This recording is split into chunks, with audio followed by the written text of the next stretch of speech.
So now we're in chapter 8, and Nick is very perturbed. He really he says he couldn't sleep all night. He heard this foghorn that was making this noise on the river, on the lake. Sorry, and he says, I tossed half sick between grotesque reality and savage, frightening dreams. So what's going on now is bad, and what might happen in the future could be even worse. And at dawn he hears a taxi go to Gatsby's drive, and he gets up and goes to Gatsby, and he sees that the front door's open, and he's just leaning against Gatsby's leaning against a table in the hall, heavy with dejection or sleep, one or the other, and he's very upset because nothing actually happened. I think he was expecting Daisy to run to him and then to escape, to elope or whatever, and he waited up for her. At 4:00 she comes to the window, stood there for a minute, and then turned out the light. So it's like he's guarding over something that doesn't really need to be guarded. And now it's interesting, the Gatsby house that was so impressive and so incredible at the beginning. It says the description is not so positive now. His house had never seemed so enormous to me as it did the night when we hunted through the great rooms for cigarettes. We pushed aside curtains that were like pavilions, and I felt over innumerable feet of dark wall for electric light switches. Once I tumbled with a sort of splash upon the keys of a ghostly piano. Okay, this is it's enormous. It's they can't find what they want. And as I was reading it, I was thinking, what it reminds me of? It reminds me of when you go to a show, and it's full of people. Everything looks amazing, the pavilions and the seating and the stage. But then when it's empty, it's just a shell. There's nothing there. He says the room's there's a lot of dust everywhere, and the rooms are musty. And he eventually finds cigarettes, and he tells Gatsby, go away. You ought to go away now. It's pretty certain they'll trace your car. Go away now, old sport. Go to Atlantic City for a week or up to Montreal. And Gatsby won't hear of it. And this is his ultimate downfall, as we know. He couldn't leave Daisy until he knew what she was going to do, right? He was clutching at some last hope, and I couldn't bear to shake him free. Okay. And this is when that Nick actually hears the story from Gatsby about his true roots, where he comes from, which is very weird, because when we ask ourselves, why is it that Nick felt that he had to tell the reader the real background to Gatsby in the previous chapter and not now, which is another topic altogether. So it was on this night that he told me the strange story of his youth with Dan Cody, and told me it because Jay Gatsby had broken up like glass against Tom's hard malice, and the long secret extravaganza was played out. So this is interesting. It says the reason why Gatsby's telling him the truth now is because Tom has kind of broken this persona that he created. Okay, malice is bad feelings towards another person, that you want to do a person harm. That's what malice is.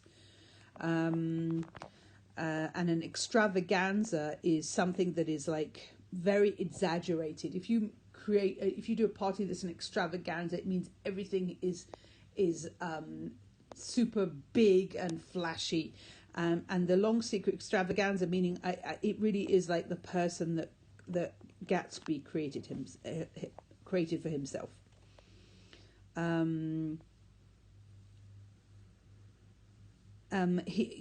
Right now it seems that Nick says it seems that Gatsby's prepared to admit to anything, but really what he wants to talk about is Daisy.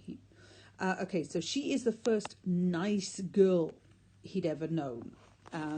What does that mean by nice? Well, he's got to know all these other harsh women, and he got fed up with them. There's something about her that's a little bit more noble, maybe.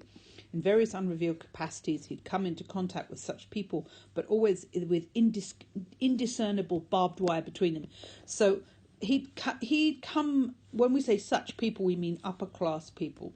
So the type of people he'd come into contact with, there was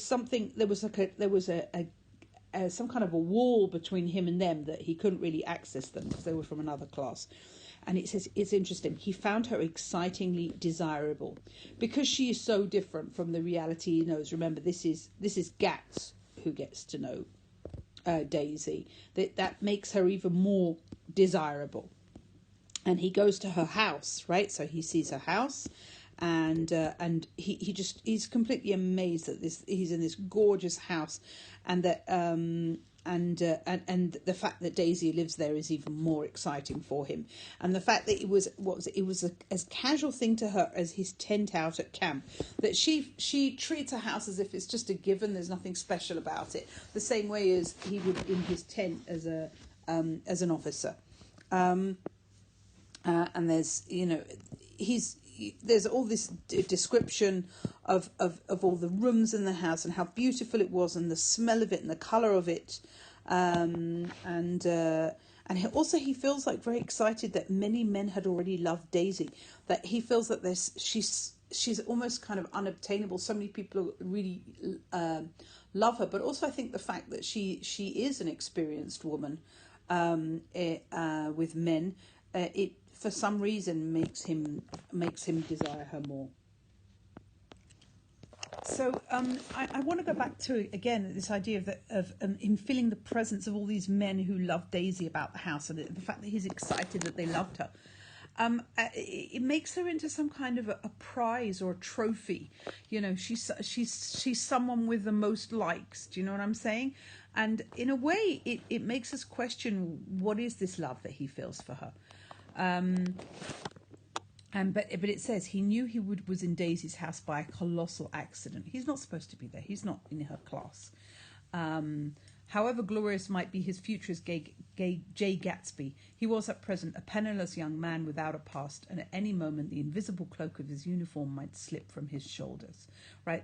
Wearing a uniform, it means that you are not special, and you're not regarded as anyone different, and which is interesting because we're talking about the American dream, and the American dream being this leveling field. It doesn't matter where you come from, it doesn't matter what you do, you can always make your way to the top. And actually Gatsby in his uniform is a person who can be anyone he wants to be, in a way, because when you look at someone in uniform, you don't know who they are, you don't know what their background is, you don't know what house they live in. But in this way, in this sense, he's wearing it as a cloak. It's disguising who he actually is. So it says, so he made the most of his time. He took what he could get ravenously and unscrupulously. When you eat ravenously, it means that you're really, really hungry. Okay, and unscrupulously meaning it's not careful. He's being careless. Then he took Daisy once till October night. When it says take her, obviously that means in the sexual sense. And it took her because he had no real right to touch her hand. In a way, we've got here Gatsby is a kind of thief in many ways. He's taking things that don't belong to him. He's taking a persona that doesn't belong to him. He is, there's something kind of deceptive about it. He might have despised himself, for he'd certainly taken her under false pretenses, okay? Again, he says, like, she doesn't really know who he is. If she knew who he was, she would not be interested in him at all. I don't mean that he traded on his phantom millions, but he deliberately traded on his phantom millions, but he'd given Daisy a sense of security. He let her believe he was a person from much the same stratum as herself, that he was fully able to care for her. So even though it's not that he'd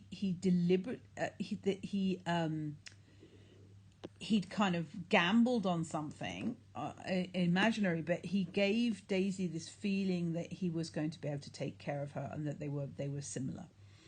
The truth was, there's no money behind him, and it's even worse than that. It says he was liable to the whim of an impersonal government to be blown anywhere about the world, meaning as a soldier, he is not really in control of his own fate. He could be sent anywhere according to what the government decide. Okay, but something happens. Gatsby doesn't really have a hard time with the fact that he comes in and takes Daisy, and Daisy doesn't really know who he is. But something happens in the meantime, which means that eventually he found that he had committed himself to the following of a grail. What is a grail? A holy grail is a original meaning of a grail is that it's the copper platter used according to medieval legend by Christ at the Last Supper. We know about Arthur and the knights following after the Holy Grail, but also we have it basically has come to mean that it's the quest. The object of an extended or difficult quest is something that you really have to work hard for and to strive for in order to get it. And that's what Daisy becomes. Which is interesting because some of you in the quiz were saying that his American dream is Daisy. And I hadn't actually thought about that, but that really does actually make a lot of sense. That instead of dreaming about getting ahead and providing a good life for his children and the rest of it. No, he just wants Daisy, Daisy, Daisy, Daisy, Daisy. And that's it. And he'll do whatever he can to get to her.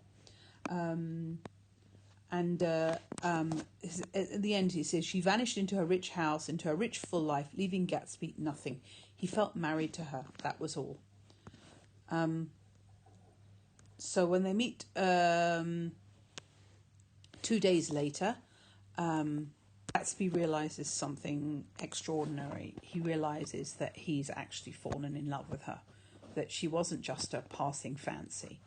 And he says to Nick, I can't describe to you how surprised I was to find out I loved her old sport. I even hoped for a while that she'd throw me over, but she didn't, because she was in love with me too. She thought I knew a lot because I knew different things from her. Well, there I was, way off my ambitions, getting deeper in love every minute, and all of a sudden I didn't care. What was the use of doing great things if I could have a better time telling her what I was going to do? This is very interesting. In a way, this dreaming is much kind of more effective for him than actually going and accomplishing things. Although he does go and accomplish things, but not in the way that is particularly praiseworthy. So the last afternoon before he went abroad, he sits has Daisy in his arms,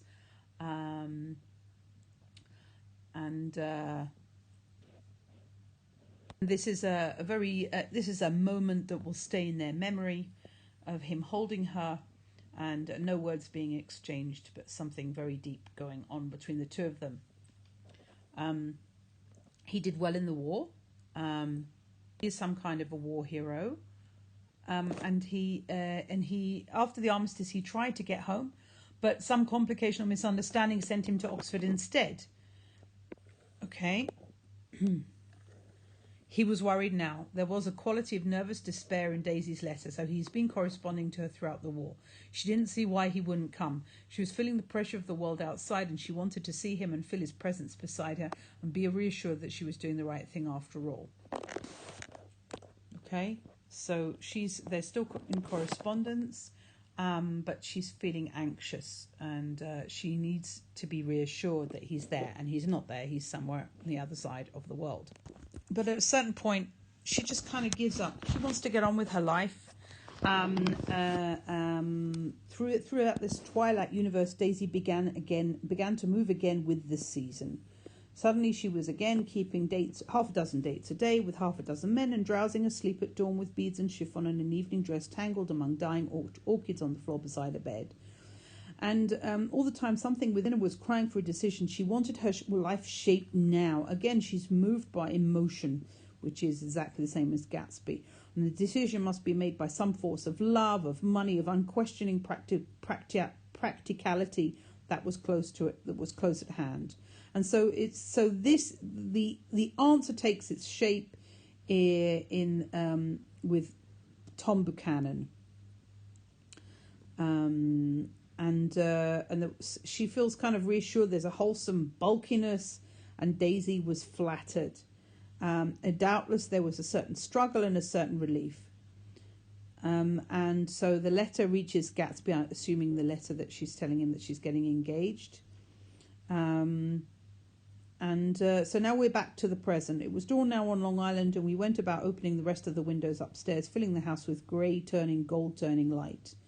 The shadow of a tree fell abruptly across the dew, and ghostly birds began to sing among the blue leaves. Okay, so the atmosphere is starting to change. And the weather, having been very, very hot, is now cooling down. And Gatsby turns and says to Nick, I don't think she ever loved him. You must remember old sport. She was very excited this afternoon. He told her those things in a way that frightened her, that made it look as if I was some kind of cheap sharper. And the result was she hardly knew what she was saying, as he's still trying to justify her. She hasn't come. She hasn't come to run away with him. She hasn't come to see him. She's the one who's the guilty party, and she's in her house, and Gatsby's still clinging on to this dream.